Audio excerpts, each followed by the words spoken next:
Welcome to the VACo County Pulse legislative series. This legislative series of the Pulse is focused on the issues that impact Virginia counties. This series is developed by the Virginia Association of Counties and shares with our viewers the pulse of Virginia county governments. I'm Dean Lynch, VACo Executive Director, and your host for today's session.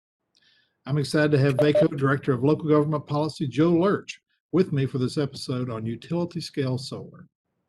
Demand for renewable sources of energy combined with the recently enacted targets by Virginia to scale up wind and solar energy production is placing many counties at the forefront of this transformation. Joe Lurch has been following this issue for VACo for a number of years and has an update on the latest developments in utility scale solar. Joe, thank you for being with us today. Thanks, Dean. Glad to be here to share what we know. Joe, let's start with the basics. Before diving into the latest change on policy, what is utility scale solar? It's a good question. In the simplest terms, it's ground-mounted solar that's producing electricity for the grid. It's measured typically in a term what you'll hear of called megawatt of generating capacity. So by example, as a rule of thumb, 1 megawatt of solar panels equates to about 10 acres of land.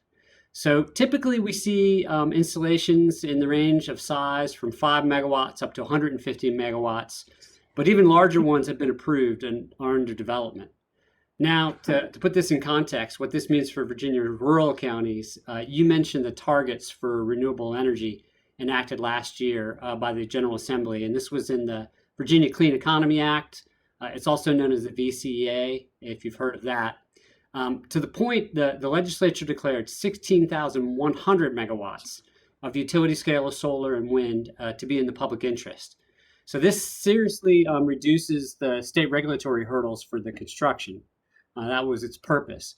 What's interesting is the state's largest utility, Dominion Energy, in a recently filed plan with the State Corporation Commission, the state legislature or the state oversight on this, they're predicting that over the next 25 years, doubling that amount to meet the goals of reducing fossil fuel energy generation by 2045.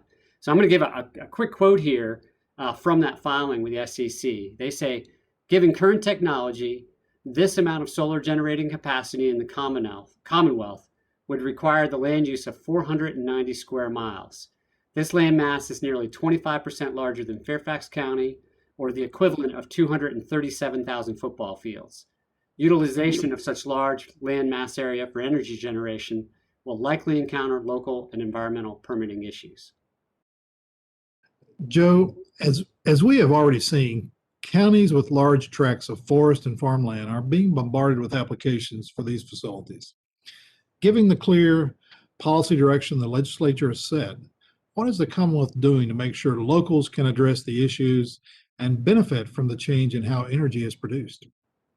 The first thing to note is that localities still have the authority for themselves to decide what's fit within their community through the permitting process, through land use development. And they can decide, is it the right location, the scope of it, the size of it, and its potential impacts that they can address. So they have that going for them. But one sticking point was the decision of the legislature back in 2014 to mandate that the equipment for the solar facilities at this scale be exempt from local machinery and tool tax, also known as M&T. Now, this has been modified over several years to make it more palatable to local officials. Most notably, in 2018, VACo was successful in lobbying for projects 150 megawatts or larger to be fully taxed, i.e. not tax exempt. However, industry proponents have recognized the need to address the issue of the missing tax revenue. So starting in 2020 legislative session, they had two pieces of legislation that they were for that were enacted. The first modified the mandatory M&T exemption of 80% for projects greater than 5 megawatts. And what they proposed and what was enacted was a step-down approach. So what this means is through the first 5 years of the project, its life, you have the 80% mandatory exemption. For years 6 through 10, it drops down to a 70% mandatory exemption. And then for years 11 and beyond, it is a flat 60% exemption. Now, the second thing they did is they allowed localities to replace the M&T tax with an energy tax, but more commonly known as revenue share. And this is, if you replace that M&T, you come up with a flat $1,400 per megawatt of generating capacity. Now, the proponents made an argument that under this approach, that over the lifetime of a facility, the local revenue would actually be greater than under existing M&T. So should counties switch to revenue share? Good question, and it really depends on a host of complex factors that are unique to each locality and unique to each size of the project, and you got to take all that under consideration. So, for example, for any project 25 megawatts or greater in generating capacity, you can only apply your M&T rate no greater than your existing real estate rate. And as we all know, these vary greatly from county to county. So those with comparably lower real estate rates may, once they pencil out the numbers, want to switch to revenue share. However, one thing to keep in mind is that if you switch to revenue share, it applies to all projects greater than 5 megawatts, including those 150 megawatts or greater, which I mentioned previously are not exempt. So if you think you're going to get a lot of these projects at 150 megawatts or greater and you switch to revenue share, you will likely see less revenue over the life of those projects. Joe, one argument we hear for revenue share is that it creates a known source of revenue annually versus M&T, which varies annually due to assessment and depreciation. Help me to understand this more. Yeah, here's where it gets a little complicated. So the SCC performs an annual assessment of all the solar facilities equipment based on the original cost to construct and the application of a depreciation schedule to determine the fair market value for tax purposes. There's a further complexity in that the SCC also applies the locality's special annual assessment to sales ratio for public service corporation property, which is provided by the Department of Tax. And this number varies year to year, thereby adding further fluctuation to the fair market value that you're taxing. The bottom line is you can ballpark an estimate for revenue generation for a facility under the M&T scenario, whereas it is true, under the revenue share, you know exactly how much you're going to receive on an annual basis for the life of a project.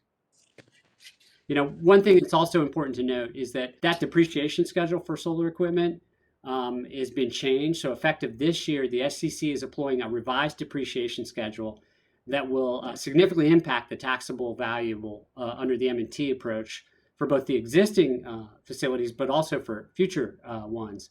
The revised schedule significantly increases the taxable value of the property over the life of the project. This is something that VACo supported because it more accurately reflects the useful life and thereby the fair market value that's available to tax. Now, under the previous SCC depreciation, the schedule was declining that market value significantly through years 6 through 23 and reaching a floor of 10% in year 24 beyond. The revised schedule has that declining less rapidly, reaching a floor of 10% in years 34 and beyond. But what does this actually mean? So as an illustrative example, say you have a 100 megawatt facility under the newly adopted schedule, and it has an original cost of construction of $200 million.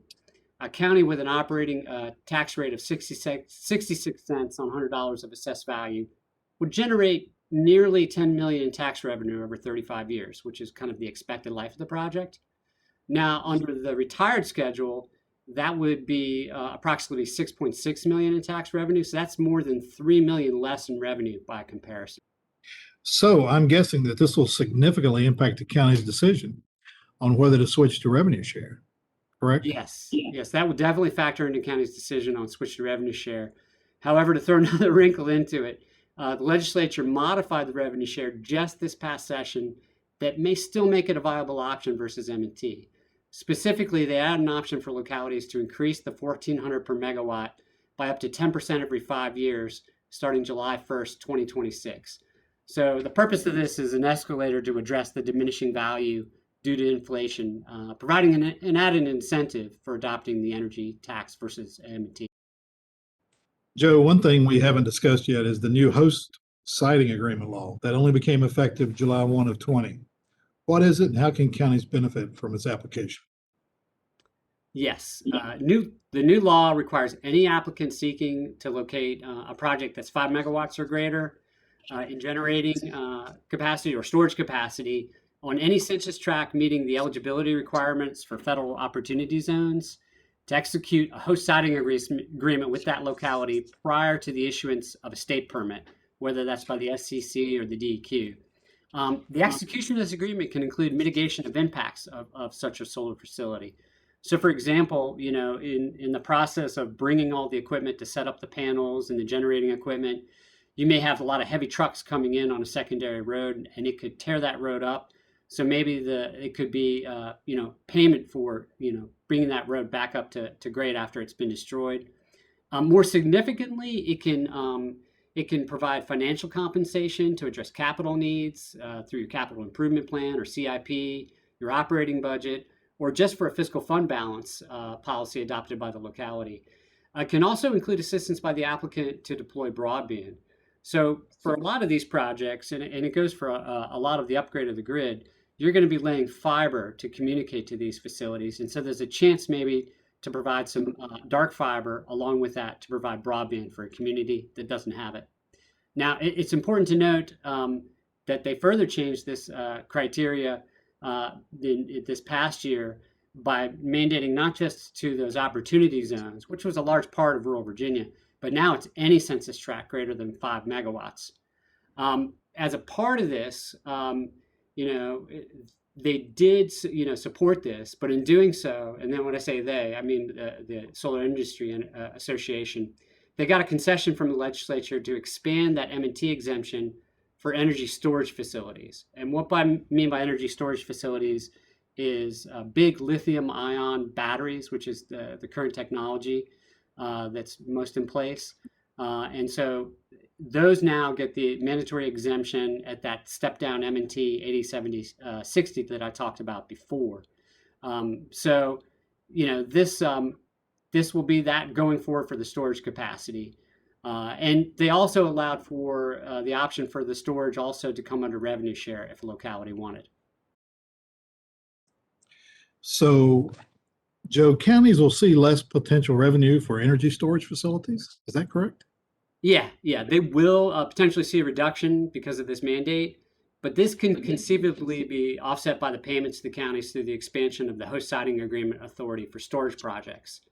And one thing to note too that I didn't mention this is some of these storage projects may be even separate from solar facilities because it just fits better into the grid.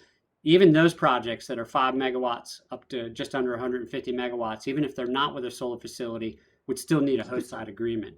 Really the sum of all these legislative changes over the past couple of years, it really indicates the General Assembly's direction in making localities more whole, but giving them more tools and more incentives and more options. With that in mind, what potential changes could we see in this arena in the 22 legislative session?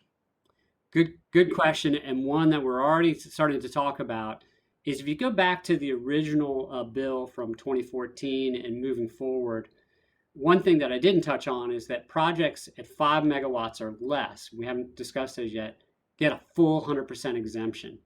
And now we're starting to see a lot more of these projects come across. In fact, I was just looking at RFP that Dominion put out to do many of these projects throughout the Commonwealth. So we got a lot of counties that are reaching out to us saying, hey, we're getting multiple applications for these projects at 2-3 megawatts. And because of that mandated exemption, and because we can't do revenue share on them, we're not getting any revenue. So this has caught the attention of the industry. And I think the talks are beginning on how can we make localities more whole for these smaller projects, which might even fit better into a community. One other item also relate back to energy storage is VACo is participating in a stakeholder group headed up by the State Corporation Commission that's charged with reporting to the General Assembly on how Virginia can incorporate energy storage into meeting the goals of eliminating fossil fuel generation by 2045. So if you think about it, we've got these goals to get rid of fossil fuel generation by 2045.